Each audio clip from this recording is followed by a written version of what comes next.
Scene 98.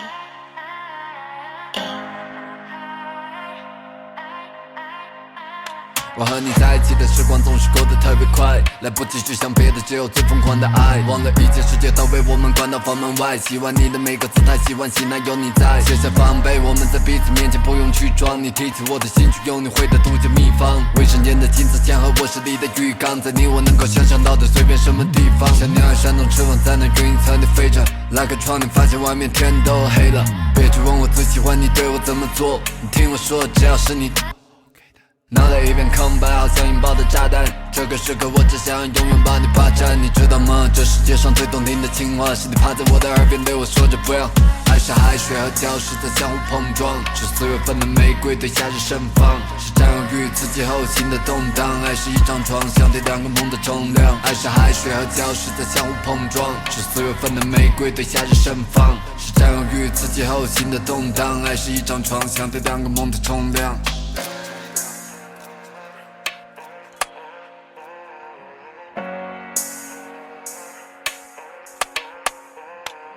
Scene 98.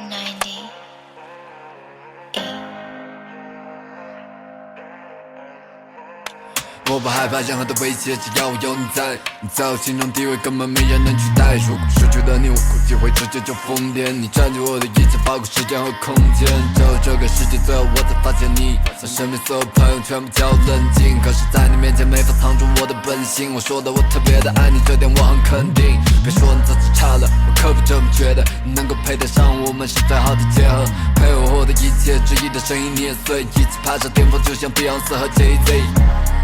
我要的你都会，不用喝酒，每当和你独处就会醉。有你在我身边就好，其他无所谓。这个世界是个游戏，我只想和你 play。爱是海水和礁石在相互碰撞，是4月份的玫瑰对夏日盛放，是占有欲刺激后心的动荡。爱是一张床，相对2个梦的重量。爱是海水和礁石在相互碰撞，是4月份的玫瑰对夏日盛放，是占有欲刺激后心的动荡。爱是一张床，相对2个梦的重量。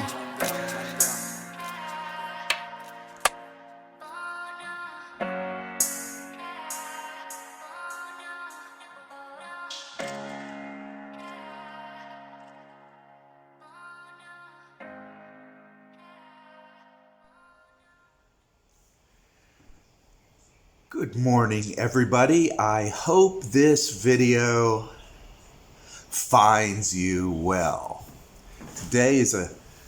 I am going to talk about, in this video, I'm going to talk about the massive subject of business KTVs. I wrote a number of articles on this, and it was for the longest time my most popular series of articles. In it, I describe what it's like to be a businessman conducting work in China and then going for what we call as hospitality by the Chinese. China has many establishments that you cannot find in the West, probably because they're illegal.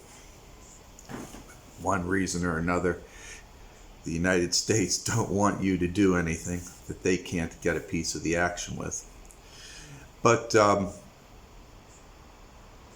it's embedded in the culture, and so I wanted to talk about KTVs. We call them in the West karaoke bars, but that's like calling a steak food. They're something completely different and something completely noteworthy and something that I just want to touch upon. And the reason why I want to talk about this is every now and then I will get a periodic comment from somebody who asks about if there are girly bars and lap dances done in China. Sure, but that's That's just a tease, guys. You get the real thing in China. You don't.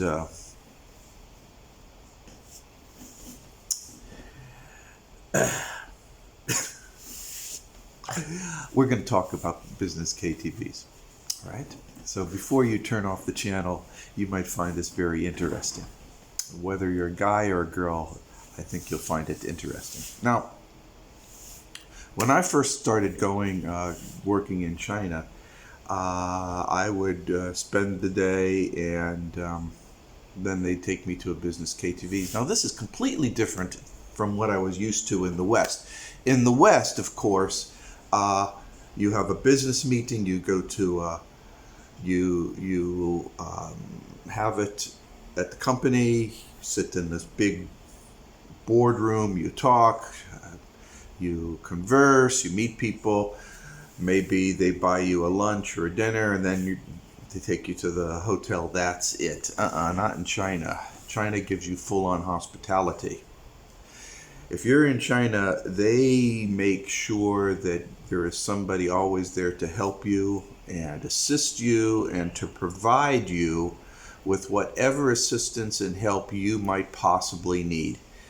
And so they will assign an aide or somebody to help you.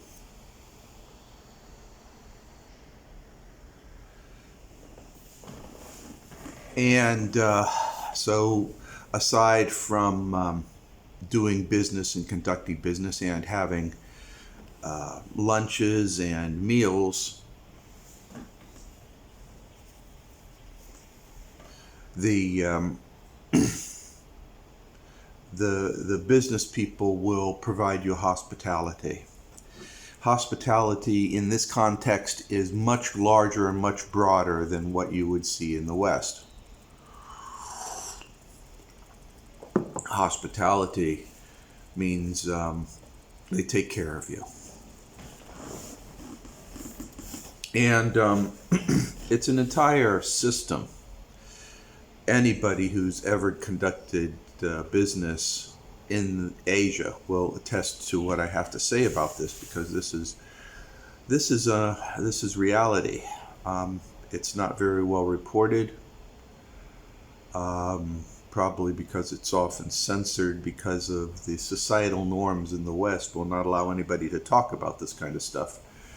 But it's one of those open secrets. Basically, if you do good or you're working on multi-million-dollar projects, people will take care of you. They'll take care of you. But you have to earn that level of trust and friendship. It's not so much as if I do this, they will do that, or I provide them A, they provide me B. It's nothing like that. It's you're building up a business friendship, a business relationship. And business relationships with China are stronger, more dense, and more personal than anything you will see in the West.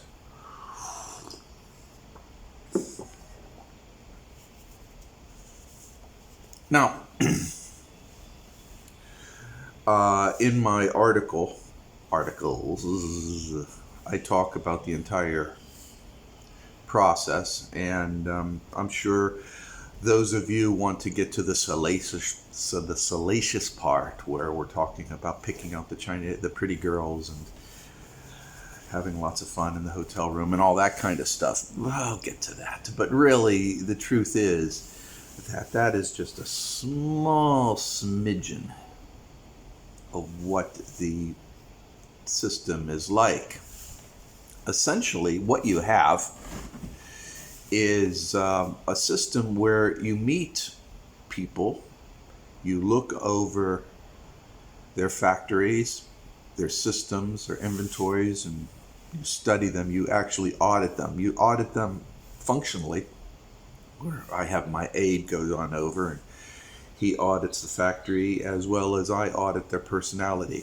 We have different roles when you go to another factory. You have my engineer who looks over, he looks the check mark, okay, are they doing these quality standards? How many people's employed? Where do the people live? How clean is the facilities? How much stock do they have? What's their relationship? How did we find out that they exist, et cetera, et cetera, et cetera. While I go on over and my role is building a relationship with the bosses. I know who they are, what they do, how they got there. I learn about them on a personal level. Because if there's a problem, us bosses have to talk. Us bosses have to talk if there's a problem.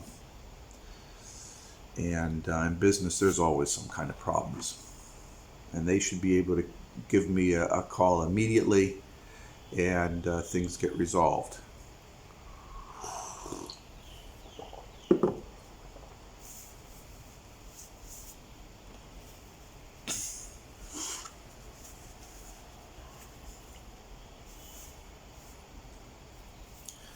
And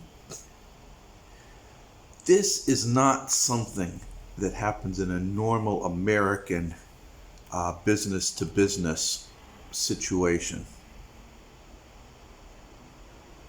It's not. It really isn't. But it's something that happens normally within China.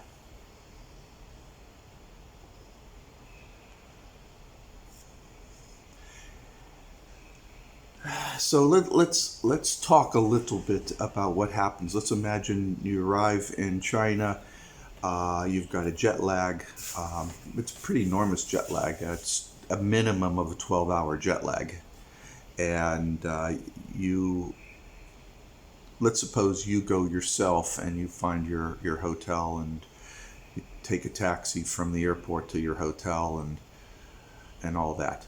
I would say that only happens about 30% of the time. Usually the factory will have somebody pick you up and take you over. But let's suppose you're over at your hotel. You fly in and you go straight to your hotel and you're booked in. The next morning, the marketing manager, usually a woman, will come and pick you up with her aide. And they'll take you to the factory. Usually this will occur in the morning, but not first thing in the morning.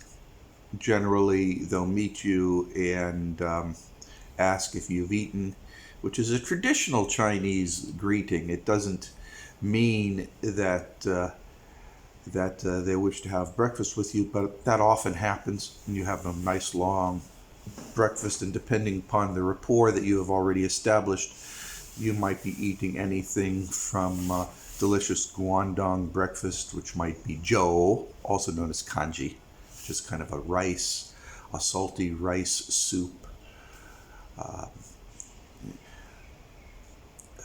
with meat, to all sorts of dim sum and little, we call them pot suckers. They're actually jiaozas, and all kinds of tasty little morning morsels to a Western breakfast. It's all fine.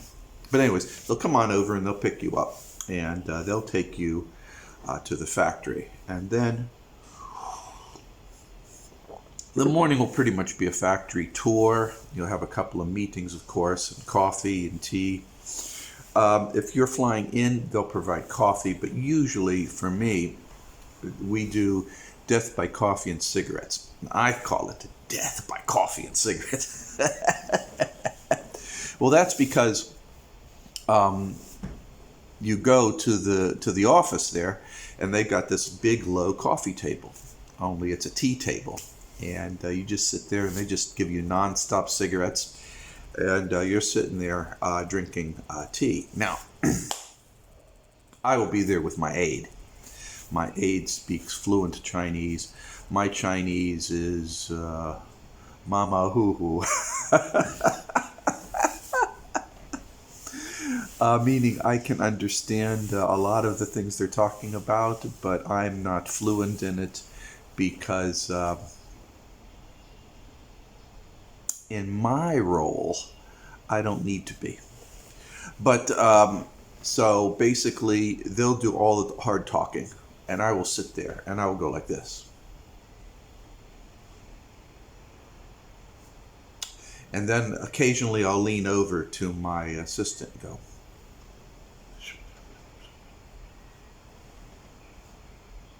And then he'll lean back to me and go.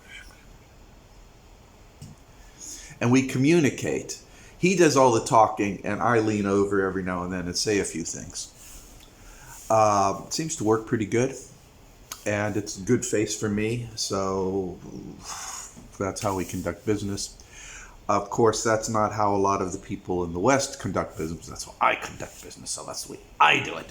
So anyways, so we're having all this conversation. It's going back and forth, back and forth, back and forth. And people, if you don't smoke, I tell you, sometimes I swear I am getting nicotine poisoning. I have to go to the men's room to vomit it out. Yeah, I mean, they're smoking these 5 foot. The brand of cigarettes called Woo Woo Woo. It's 555. Woo Woo Woo. And man, oh Lord, God, it's like smoking these mini cigars. Ugh. Christ Almighty. Look, I like an occasional cigarette. I'm not a chain smoker at all. I don't have any addictions. Some people, they say that less than 5% of the human population just cannot get addicted. Well, I'm one of them. I just can't get addicted for shit. I can drink all I want to, and then the next day, if I don't feel like drinking, I don't drink. Same thing for everything, even sex. I just don't have that mental set, and I don't understand it. I do like food, but I can still go without eating too, so it's just the darndest thing. But it's with cigarettes. I can smoke it or not smoke it. It doesn't do a thing to me. It just doesn't. I guess I'm lucky like that, because I know it's very, very hard for other people to break habits. But anyways, so you do your death and cigarettes, and you have a nice big meal. In China, drinking alcohol is normal. Everybody does it. You're never carded. There's no laws. You can do that. So yeah, we'll of course be drinking alcohol at lunchtime. Sometimes they'll suggest, of course they'll suggest what I want. And I used to say, well, just give me some beers for lunch. But since my doctor tells me that beer as a cold beverage alters my body chemistry, I no longer do that. I say give me hard alcohol, which is 53% grain alcohol, which we call baijiu, and I'll just drink a little bit of that at lunch, or some hongzhou, which is a red wine. Maybe a little yongzhou, because it's good for us older guys. It's made out of this berry, this little red berry. Let me see if I have some here. I'll show you what it looks like. So I ran over there and I picked up a few things. Now this is what goji looks like. It's goji. It's a berry that looks a little bit like a raisin. It's has a different taste than a raisin, but it's still just as delicious. Goji, good for you. And alcohol. I grabbed some alcohol.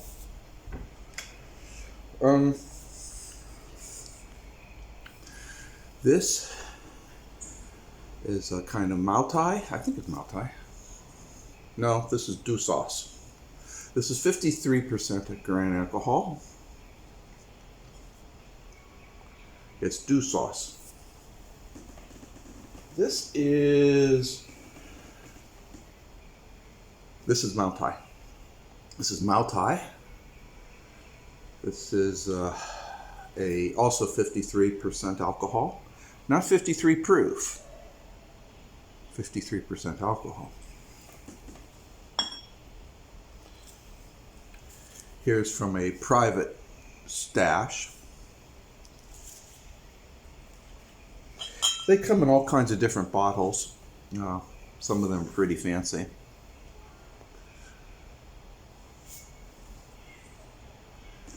Going to expect to see a genie come out of this damn thing, huh? And of course, I have cases of this stuff over at the house. I think it tastes just as good as the $5,000 alcohol, but it's very good. This is 42% alcohol. I think it's wonderful, actually. Wonderful stuff. So, we drink a little bit of this. You can't get fat on this stuff, guys. Can't get fat on this stuff. But you get a nice little glow. And you're free to talk and good things happen. So you drink a little bit of that and you eat. Usually in Guangdong, some in the southern part, we follow the 3-animal methodology on what we eat, which is one thing that flies, one thing that walks, and one thing that swims. So usually it's a fish, maybe a beef or pork, and a chicken or pigeon, maybe a duck or a goose, never a turkey. In China, they don't really care too much about turkey. They don't think it's that good.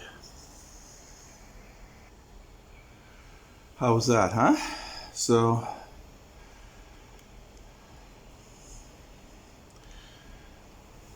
that's kind of the alcohol and what you drink and what you eat. And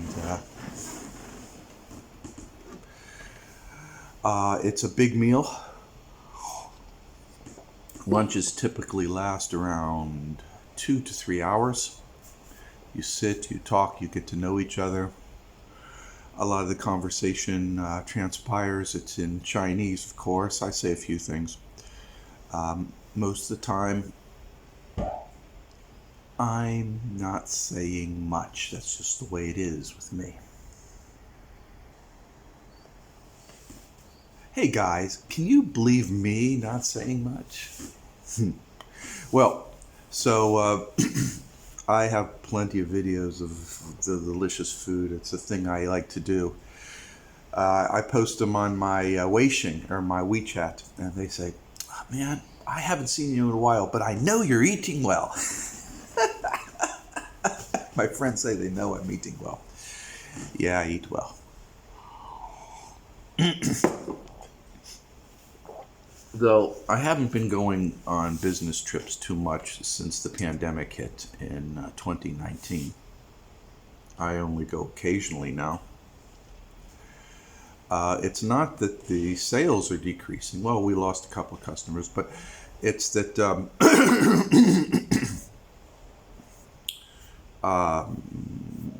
it's a serious time. And as I described before, China is at DEF CON.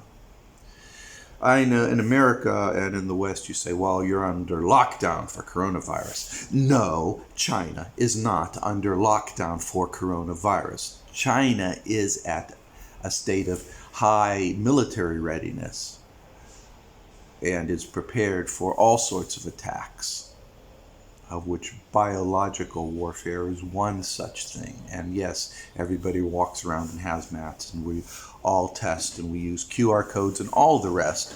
But the situation is much more expansive than what is being reported in the West. Anyways, so then we go back to the factory. My aides go off and do various tasks, checking this and that. I pretty much stay in the office.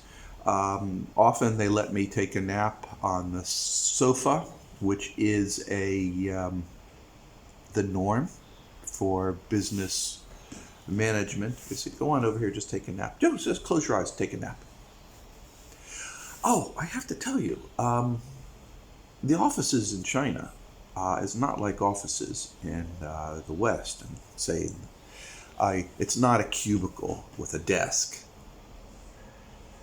The management offices are these big rooms with a big desk, a coffee area, or a coffee area, a tea area with a low tea table with, a built-in water dispenser, and you go through the formalized tea ceremony, and then some sofas that you sit on or lay down on. So I of course would go over to one of probably the big boss's office where I'd be crashed out, and I'd take a nice little nap. And people are very, very relaxed if I'm sleeping, especially if I'm snoring. They really like that because it means that I'm comfortable in their presence. That's very important, guys. It means you accept them and you're totally at ease with them. When you're dealing business in China, you have to be a cat. Oh, I like you. And so you crawl, the cat crawls in your lap,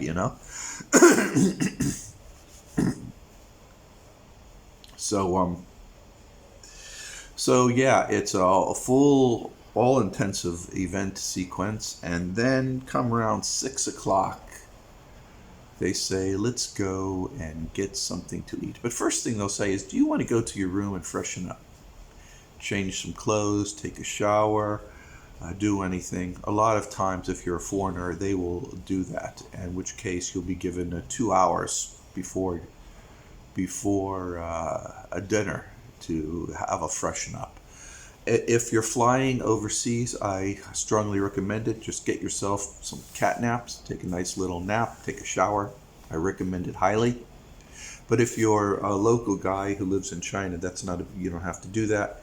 In which case, I just hang out, and then we go out, and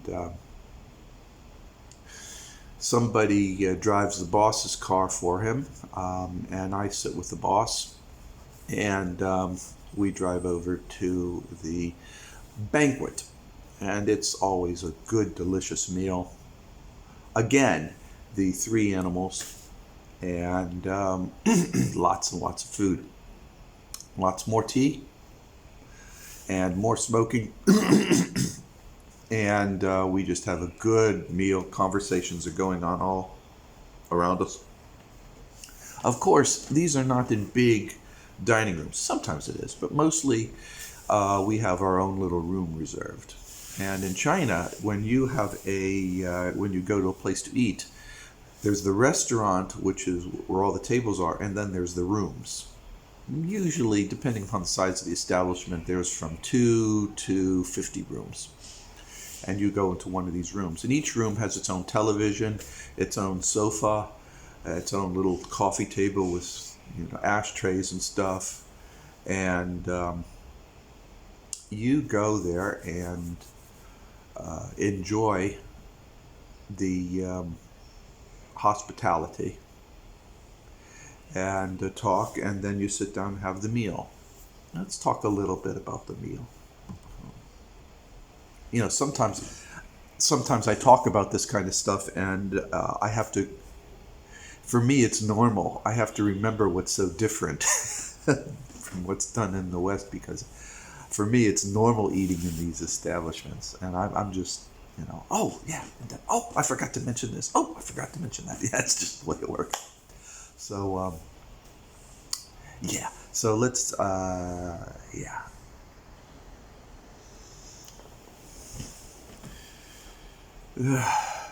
So we're eating and having a merry old time, and at some point in time, and of course this time we're pretty well coiffed. I can handle my alcohol, but at this point in time, we're all in a happy mood. We've all got a nice little glow on our faces, and our coordinations are off. We may forget leaving cigarettes at the table. We may knock over some glasses, wine glasses, or drop things on the floor, and we're kind of stumbling around a little bit. And then, of course, while we're at that stage, the aide is calling up, making arrangements at the KTV, and also making arrangements for the girls managers. Now, the girls managers. Okay, there's two businesses that are involved in this point in time. You have the business KTV environment, which is sort of like a hotel slash spa slash entertainment venue slash casino without casino machines. It's kind of glitzy, kind of cool ass place for adults. And you have the manager of the girls. Now I'm talking about the manager of the girls. They also manage guys too. If I'm in mixed company, we will go, especially if we're in Shenzhen or in some of the other cities, bigger cities, they'll handle the guys. And the guys generally are dressed in white. At least that's been the case for the last couple of years. Lately, they seem to have different outfits that they wear. They all look like K-pop male models. Is what they all look like.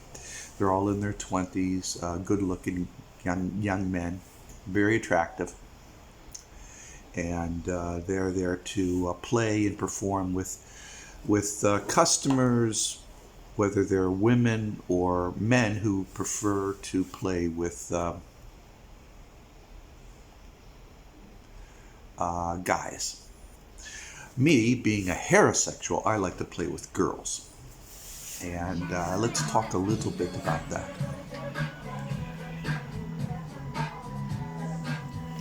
Having a companion or a number of companions, whether they're guys or girls, does not necessarily mean that that you will have sex. Some just do not do any sex. They just are there for playing games and playing games only. Others are only there for sex, short-time sex, which is between 20 minutes and 40 minutes, usually around a half an hour. And others are for long-time sex, which are overnight multi-shot, orgasm fun. And these different venues depend on who you are, your position, what your interests are, and all that. And the participants, your partners, are not some kind of scared waif that are chained to doing stuff that they don't like. Actually, most of the people, depending upon the venue, are very, very, very attractive people doing that to meet businessmen. Yeah. If you are pretty, if you're a girl, you're in your 20s, and you want to have some fun, make some money, and also meet a wide variety of higher caliber men, guys who have positions in business, who have connections, and who can raise your standard of living much higher than what you have right now, you work in a KTV. And that's the story with most of the girls. They are young, they're attractive, they're in their 20s, and they're building up a network of wealthy men as friends, so that maybe one of them may end up being a husband material. China, they don't, as I told you guys, they don't mess around in China, okay? Any of you who have dated a Chinese woman, they're very, very direct and straightforward. And that's the way it works. That's how everything actually works in China. So, keeping this in mind, it's should be well understood that these environments that you have and these systems that are in place is not the same thing as what people assume or ascribe to what occurs in China. It's not this big, dark, evil system where poverty-ridden people are scrambling for change, and you can buy a wife for the price of a hamburger. These fantasies, this nonsense is constantly regurgitated to the point where people ask me the stupidest questions. It's actually insulting. It's insulting to China, it's insulting to me, it's insulting to everybody. And I personally find it very, very disturbing. And I don't like it. Not one bit. Not at all. So that's, that's the crux of the matter. You don't, these people that you're seeing are not what you think they are. And going on and talking about the guys have their own purposes and their own interests. You're a good-looking, handsome guy. The women that you service, these guys service, are often business women. And many of the business women in China are very, very wealthy. People, you have no idea how much wealth is just flowing around on normal day-to-day commerce throughout China. You guys have no fucking idea. None. And these women are really, really, really wealthy. And these guys, I mean, one woman bought a Porsche for the guy, So the guys provide companionship and fun and sex, obviously, to these older women. And their future might be eventually leaving the KTV as a kept gigolo, perhaps. They don't have the long-term strategies and opportunities as what is offered to the women. That's just the way it is, guys. So anyways, you go on over there and you go to Business KTV, and it really is. It is like it's like a casino. It's lit up and it's gold adorned, and you enter in there, and the first thing you'll do is you'll go through the gauntlet, which is like 200, 300, 600 girls all wearing dresses, and you will go through the gauntlet. There's so many damn pretty girls. I mean, guys, you haven't seen so many pretty girls. All sizes, all shapes, just beautiful, beautiful girls. And you'll go through this gauntlet. I swear the longest gauntlets I've gone through is like 900 girls. I mean, I was like blown away. The girls are all chuckling because I'm just blown away, but And these are all the girls at the KTV. And, and then we'll go to a KTV room, which is, think of it as a living room, okay? With lots of sofas, lots of coffee tables, and food is brought in, lots of snacks. Usually you're drinking beer there, because alcohol at a KTV is notoriously cheap alcohol that's been rebranded. Basically, they'll get an expensive bottle and they'll put cheap alcohol in it and sell it to you as if you're drinking the real thing. This is pretty common knowledge. It's pretty tacky to bring your own alcohol in, though you can, if you do business with a business KTV, you can cut a deal with the manager, say, I want to bring in my own alcohol, and they'll let you do it. Basically, though, you're drinking beer. For me, I'll drink a couple of beers, but basically 1 or 2 beers, because of the medicine that I take, my heart medicine and my blood pressure medicine, and my age, my body just suddenly chills. My body just, and that's not really good for me. So I stay away from that. Instead, I will drink little tiny shots of very strong alcohol. And that's the job of the girls, So the girls are to keep you fed. They'll feed you grapes and stuff like that. And you'll be rubbing your back, rubbing your tummy, maybe rubbing other areas, But it's, it's all good fun. and you'll go there and you'll be singing songs and stuff. But first of all, you got to pick out the girls. So you kind of get settled, and they're bringing in the tea, and they're bringing in the beer, and they're bringing in the food, and the guys are sitting down, and we all kind of pick out a couch because we like to, you know, girl here, girl here. And so we sit down, and they're picking out some selections of some music, and we're all in a good, happy, festive mood.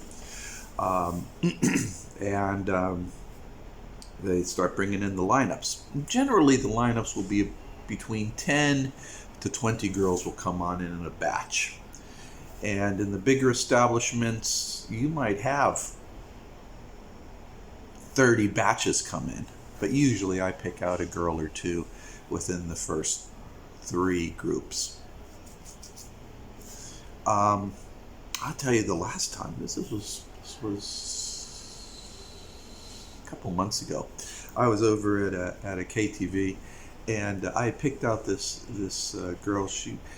I thought she was cute. She was shorter, thinner, flat-chested, really beautiful hair.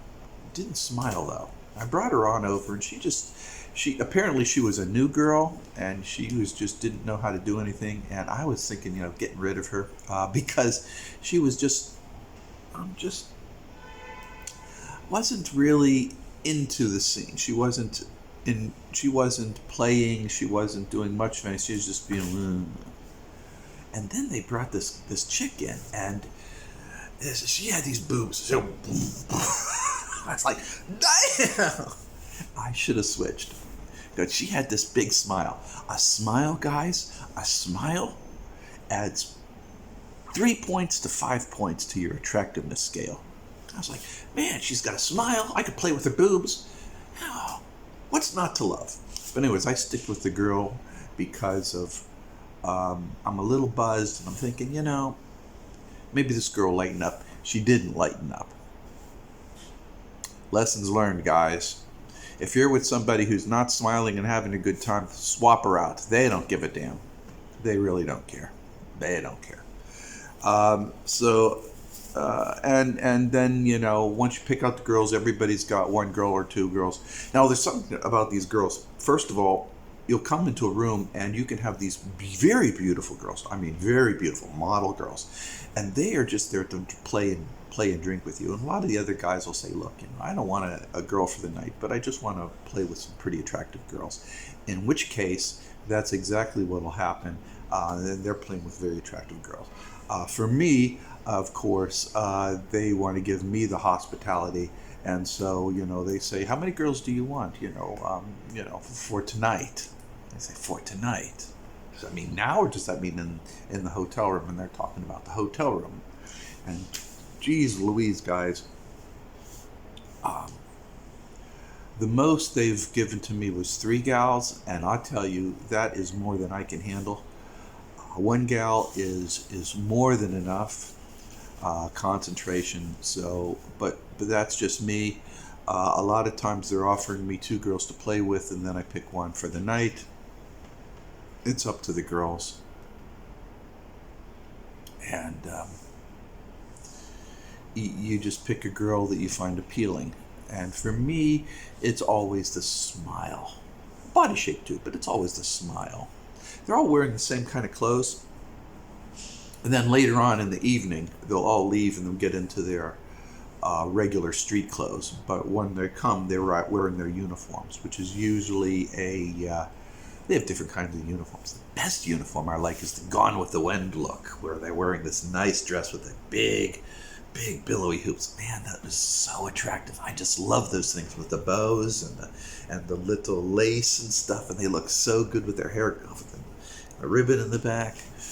Oh man, they're just so you just want to it's just I just love that, And so you're in a good mood, you're buzzed, these cute girls smiling like something out of Dixie with these big old smiles.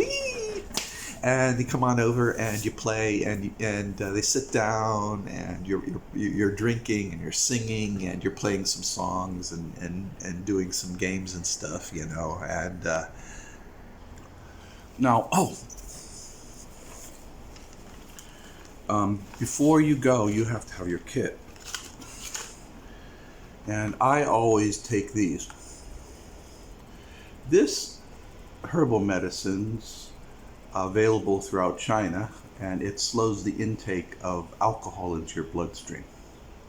So you might be drinking very, very strong alcohol, but it'll be like you're drinking beer.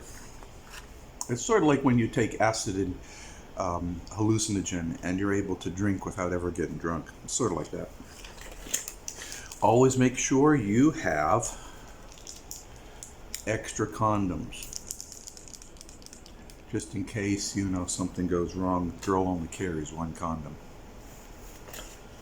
Be prepared. Be a Boy Scout. Tylenol, guys. You think you're going to spend time over having fun all day and not having to wake up with a headache? I used to do this about telling people I couldn't drink too heavily. I'd show them this. I say I have something from my stomach. I don't do that anymore. I just tell them I'm on heart medicine. I can't take things. I just tell them the truth. That's what you need to do. So anyways, so you're prepared with some drugs and everything. You control your intake. You drink slowly. You meter things out. You have a good time. You're playing games. One of the games is the 5 dice, and there's different variations of it. I covered it in my articles, how you play the 5 dice, and it's a drinking game. You dance with the girls. You sing with the girls. Let them sing. Now, I like to sing country and western or British pop from the 90s. That's just me. So don't get me started. I like to sing Oasis.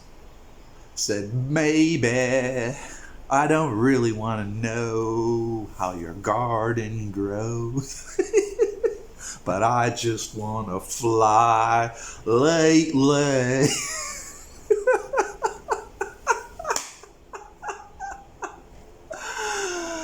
Oh God.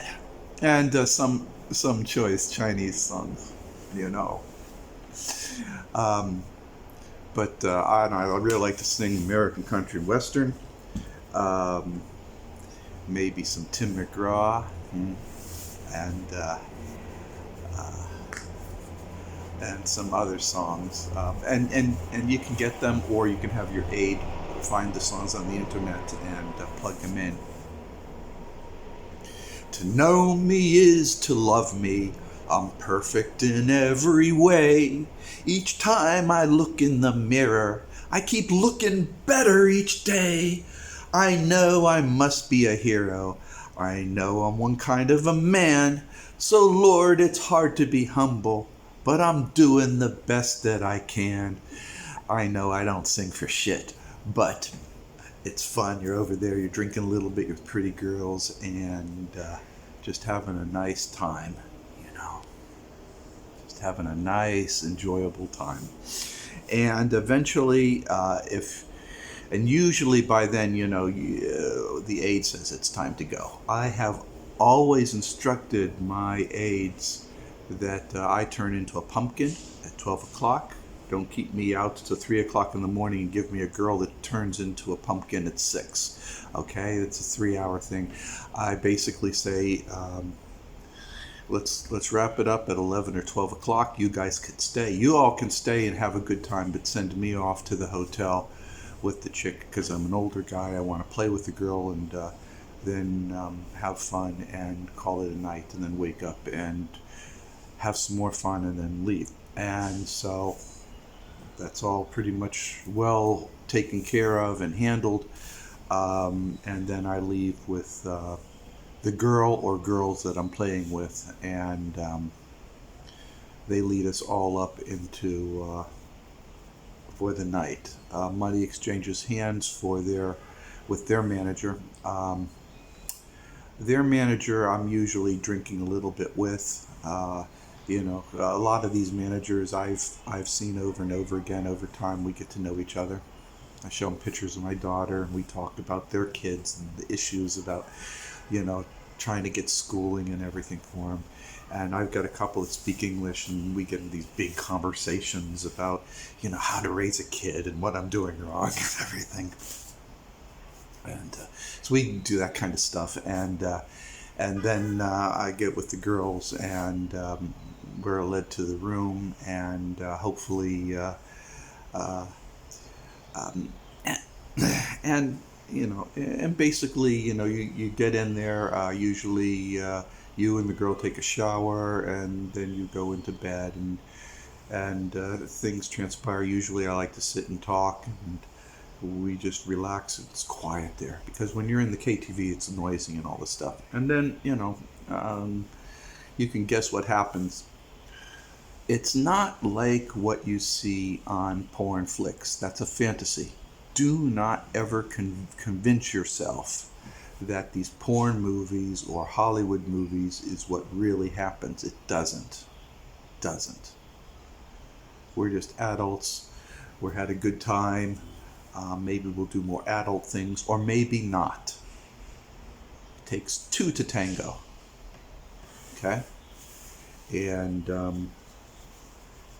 And that's pretty much it. And that, guys, is what a KTV is. It's a lot different than people ask me if they have strip clubs in China. They don't have strip clubs. They have KTVs. And by the way, did you know that a full release, a happy ending, is legal inside of China, because it's considered a biological necessity, and therefore massaging to a happy ending or orgasm is normal and is offered at all massage establishments. Another thing they don't tell you about in the Western news.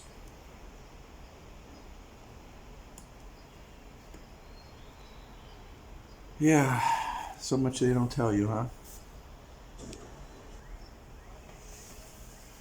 A lot of times you'll make a lot of new friends, and I'm on their waiting, and we communicate over time. Eventually, many of the girls that I meet, we drift apart over time. But, we talk every now and then while they're posting pictures of their kids, or they get married, or what.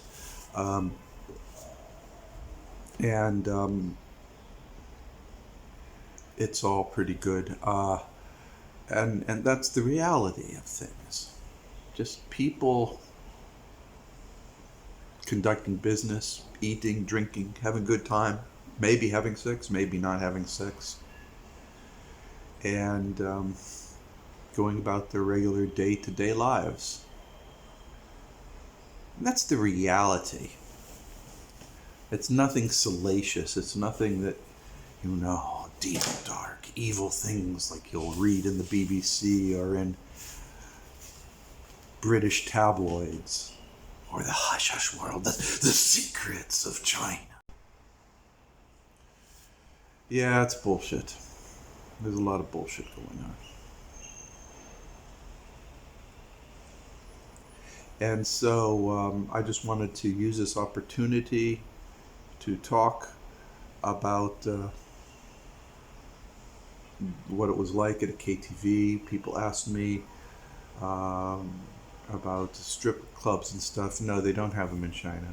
They have things that might be vaguely resemble that, maybe at a regular bar, but nothing like you really see in the States. And that's the truth. And I just wanted to cover that. Okay?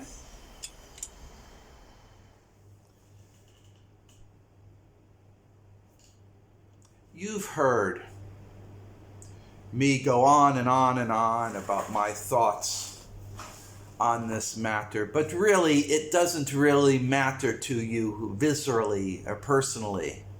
What matters is how you handle your life on your terms. Throughout our lives, we're being told by others what to do and how to do it, and what we're doing wrong. And I'm here to tell you that you are doing things right. You are the one who defines your life because only you have all the information at your fingertips. Only you have experienced your pains, your strifes, your trials, your experiences. And you are because of your experiences. And don't let other people, corporations, governments take that away from you. Use who you are to make your life better.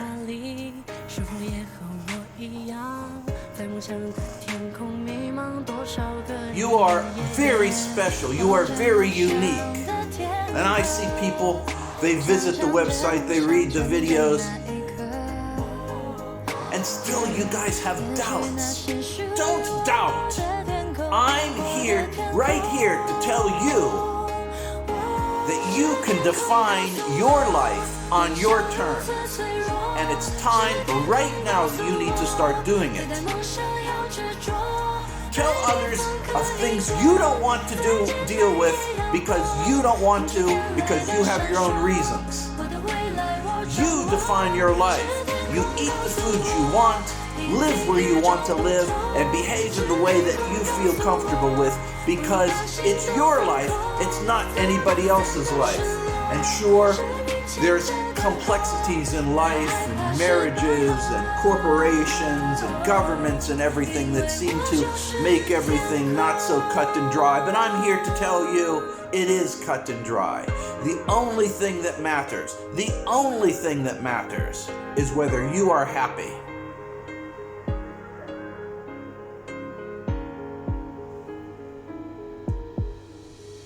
I just wrote an article, showed this woman, she cleans up in Japan after people commit suicides, and she makes these little dioramas of what the house looked like.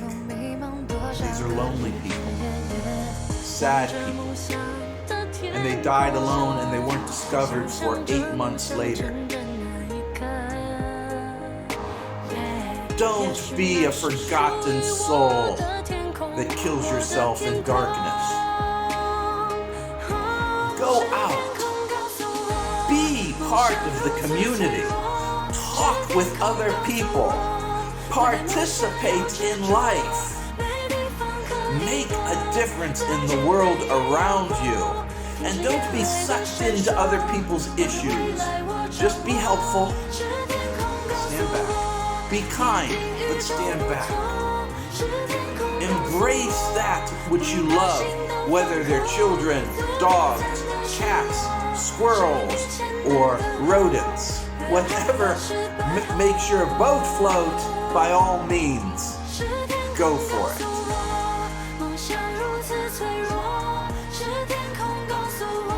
I believe in you, and I want you to do well.